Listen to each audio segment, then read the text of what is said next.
আসসালামু আলাইকুম প্রিয় এনটিআরসি ক্যান্ডিডেটস। আজকে আমরা স্পেশাল থিওরি অফ রিলেটিভিটি বা বিশেষ আপেক্ষিকতা তত্ত্ব এটার উপর কিছু এমসিকিউ প্রশ্ন সমাধান করব এনটিআরসি ফিজিক্স পরীক্ষার জন্য প্রিপারেশনের উদ্দেশ্যে।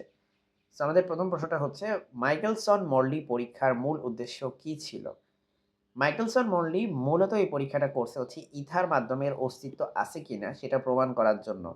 মূল কনসেপ্টটা হচ্ছে যে তৎকালীন সময়ে আপনার লাইট পাস করার জন্য আমরা জানতাম, মানে লাইট বলতে ওয়েভ পাস করার জন্য আমরা জানতাম যে কোনো না কোনো মাধ্যমের প্রয়োজন হয়। ওয়েভ মাধ্যম ছাড়া প্রবাহিত হতে পারে না।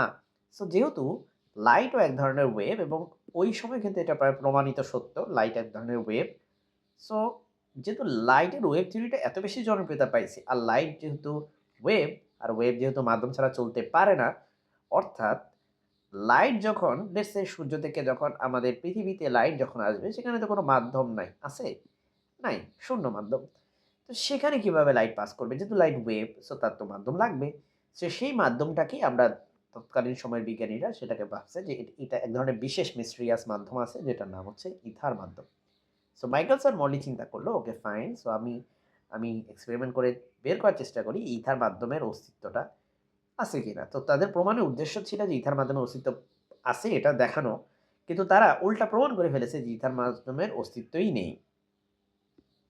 পরবর্তী প্রশ্ন হচ্ছে, আইনস্টাইনের বিশেষ আপেক্ষিকতা তত্ত্বের প্রধান স্বীকার্য কোনটি? সরি, প্রথম স্বীকার্য কোনটি, নট প্রধান। ২ টা স্বীকার্যের মধ্যে প্রথমটা হচ্ছে সকল জড় প্রসঙ্গ কাঠামোতে পদার্থবিজ্ঞানের সূত্রগুলো একই। আর দ্বিতীয় সূত্র হচ্ছে সকল জড় প্রসঙ্গ কাঠামোতে আলোর বেগ বা আলোর দ্রুতি হচ্ছে শূন্য মাধ্যমে সেম থাকে। সো এটা হচ্ছে আইনস্টাইনের বিশেষ আপেক্ষিক তত্ত্বের প্রথম স্বীকার্য, যেটা আমরা এইমাত্র দেখলাম যে সকল জড় প্রসঙ্গ কাঠামোতে পদার্থবিজ্ঞানের সূত্রগুলো একই।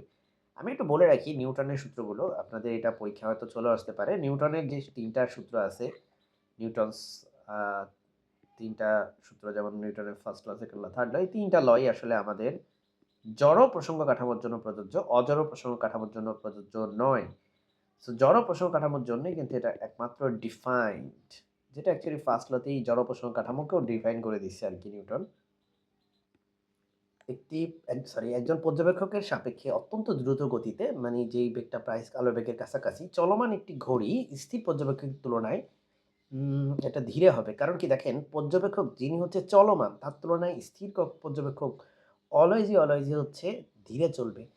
কোনো বস্তুর বেগ আলোর বেগের সমান হলে এর আপেক্ষিক দৈর্ঘ্য কত হবে? এটার উত্তর হবে হচ্ছে 0। আমি বলি কিভাবে। কোনো একটা বস্তুর আপেক্ষিক বেগ হচ্ছে L, তার প্রকৃত বেগ হচ্ছে L নট, যেটাকে আমরা ইংলিশে বলে থাকি প্রপার লেংথ। ঠিক আছে? এটার ফর্মুলা হচ্ছে এই রকম, ২ টার মধ্যে রিলেশন আরকি। সো দেখেন, আপনার L নট এর মান আমরা জানি না, দ্যাটস ফাইন, কোনো সমস্যা নেই, জানার দরকারও হবে না। আপনি এখানে লিখবেন √1 মাইনাস, দেখেন আপনাকে বলছে কোনো একটা বস্তুর বেগ যদি আলোর বেগের সমান হয়ে যায় সেক্ষেত্রে উপরেও c স্কয়ার নিচেও c স্কয়ার, আর c স্কয়ার দিয়ে c স্কয়ার কাটা গেলে এখানে হচ্ছে 1। So L not into √1 minus 1 basically হচ্ছে 1 মাইনাস 1 তো 0, আর √0 মানেও 0, সো বেসিক্যালি 0 হয়ে যায়। সো আপেক্ষিক যে লেন্থ, প্র্যাকটিক্যালি যদি আলোর বেগের বেসিক্যালি যদি কোনো একটা বস্তু যদি বেগ আলোর বেগের সমান হতে হয়, তার মানে বস্তুটার লেন্থই থাকা যাবে না। যেই মানে সেটা হচ্ছে যেই দিক বরাবর সে মুভ করবে সেদিকে তার কোনো প্রকার ডাইমেনশনাল থাকবে না। মানে থিওরিটিক্যালি এটা হচ্ছে মিন করে। ওকে, এর পরবর্তী প্রশ্ন, আইনস্টাইনের বিখ্যাত ভর শক্তি সমীকরণ কোনটি? এটি আমি আর সময় ব্যয় করলাম না, ইকুয়াল টু এমসি স্কয়ার, সবাই জানেন এটা আপনারা। পরবর্তী প্রশ্ন হচ্ছে, নিচের কোন রাশিটি সকল পর্যবেক্ষকের জন্য ধ্রুবক বা ইনভ্যারিয়েন্ট? আমরা জানি আপেক্ষিকতার যেই তত্ত্ব আছে সেখান থেকে আমরা জানি বস্তুর দৈর্ঘ্য চেঞ্জ হয়। আম তার মানে দৈর্ঘ্য উত্তর হতে পারে না। সময় হচ্ছে পরিবর্তন হয়। বস্তুর ইভেন কি ভরেরও চেঞ্জ হয় গতির কারণে। শুধুমাত্র শূন্যস্থানে যে আলোর বেগ সেটা কোনো অবজারভারের উপর ডিপেন্ড করে না। এই জিনিসটা হচ্ছে অ্যাবসোলিউট, মানে এটা হচ্ছে ফিক্সড সবার জন্য। সকল ধরনের ইনারশিয়াল ফ্রেম থেকে আরকি। এর পরবর্তীতে ৭ নম্বর প্রশ্ন আমাদের, গতিশীল অবস্থায় কোনো বস্তুর আপেক্ষিক ভর m তার স্থির ভর m নট এর তুলনায়, এটার উত্তর হবে বেশি হয়।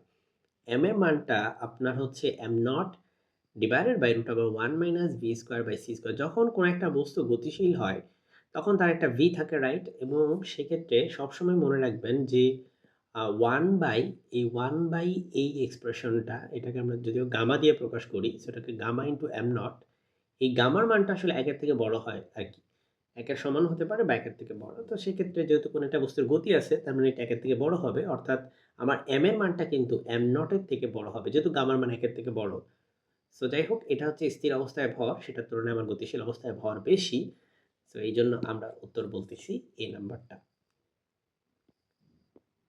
ওকে, লরেন্জ রূপান্তর বা লরেন্জ ট্রান্সফরমেশন সমীকরণগুলো উম লরেন্জ ট্রান্সফরমেশন সমীকরণগুলো কোন ক্ষেত্রে গ্যালিলিও রূপান্তরের কাছাকাছি হয়? আমরা জানি যে কোনো একটা বস্তুর গতি যদি অত্যন্ত কম থাকে, আলোর বেগের থেকে অত্যন্ত কম থাকে, সো তখন গিয়ে হচ্ছে আমরা বলতে পারি যে আপনার লরেন্জ ট্রান্সফরমেশন যে ইকুয়েশনগুলো সেগুলো গ্যালিলিয়ান ট্রান্সফরমেশন ইকুয়েশনে রূপান্তরিত হয়। সো তখন আর আমাদের স্পেশাল রিলেটিভিটি এখানে কাজে মানে প্রয়োজন না ইউজ করা, যদিও চাইলে করা যায়। স্পেশাল রিলেটিভিটি বেসিক্যালি মোর কারেক্ট ইকুয়েশন দেয় আমাদেরকে। সো তখন আমাদের এই বি নাম্বারটা হচ্ছে উত্তর হবে সেক্ষেত্রে। যে আমার কোনো একটা বস্তুর যে বেগ, সেই বেগটা হচ্ছে আলোর বেগের তুলনায় অনেক ছোট। আমাদের নেক্সট প্রশ্ন হচ্ছে, নিচের কোনটি আপেক্ষিকতা তত্ত্বের একটি ফলাফল? নিচের কোনটি আপেক্ষিকতা তত্ত্বের একটি ফলাফল? এটার উত্তর হচ্ছে এখানে ৩ টাই হবে, বিকজ দৈর্ঘ্য সংকোচনও আপেক্ষিকতার ফলে কিন্তু দৈর্ঘ্যের সংকোচন হয়, কাল মানে হচ্ছে সময়ের দীর্ঘায়ন হয় এবং ভরেরও বৃদ্ধি হয়। অর্থাৎ ৩ টাই হচ্ছে কারেক্ট হবে এখানে। উত্তর হবে হচ্ছে ডি। ওকে, আমাদের আজকে প্রবাবলি লাস্ট প্রশ্ন যে ফোটনের স্থির ভর বা রেস্ট ম্যাস কত? ফোটনের কোনো প্রকার রেস্ট ম্যাস নাই, স্থির ভর হচ্ছে 0। কিন্তু ফোটন যখন গতিশীল হয় তখন আপেক্ষিকতা তত্ত্বের মতে তার মধ্যে কিছু পরিমাণ এনার্জি স্টোরড হয় এবং সেটাই বেসিক্যালি তার রেস্ট ম্যাস তার মুভিং ম্যাস হিসেবে কাজ করে। সো ফোটনের ক্ষেত্রে রেস্ট ম্যাস হচ্ছে 0, বাট ফোটন যখন মুভ করে তখন তার মোমেন্টাম থাকে। তার মানে রেস্ট অবস্থায় ফোটনের কোনো প্রকার মোমেন্টাম থাকে না, বাট মুভ করলে তার একটা মানে একটা মোমেন্টাম থাকে, অর্থাৎ তার একটা ভরও থাকে। তো এই গেল আমাদের আজকের আলোচনা স্পেশাল থিওরি অফ রিলেটিভিটির উপর। আপনারা যদি চান তাহলে আমাদের বই শীঘ্রই বের হবে ইনশাআল্লাহ। এনটিআরসি কলেজ এবং স্কুল ২ টার পরীক্ষায় আমাদের এই বইটা কভার করবে। আপনি যদি এমসিকিউ প্রিপারেশন নিতে চান, আমাদের বইয়ের এমসিকিউর সাথে ৪টি অপশন থাকবে, সঠিক উত্তর দেওয়া থাকবে নিচে। এরপর নিচে সুন্দর করে ব্যাখ্যা দেওয়া থাকবে, যে ব্যাখ্যা থেকে ইনশাআল্লাহ আপনি আরও কোয়েশ্চেন কমন পাবেন। সো আজকে এই পর্যন্তই। আসসালামু আলাইকুম।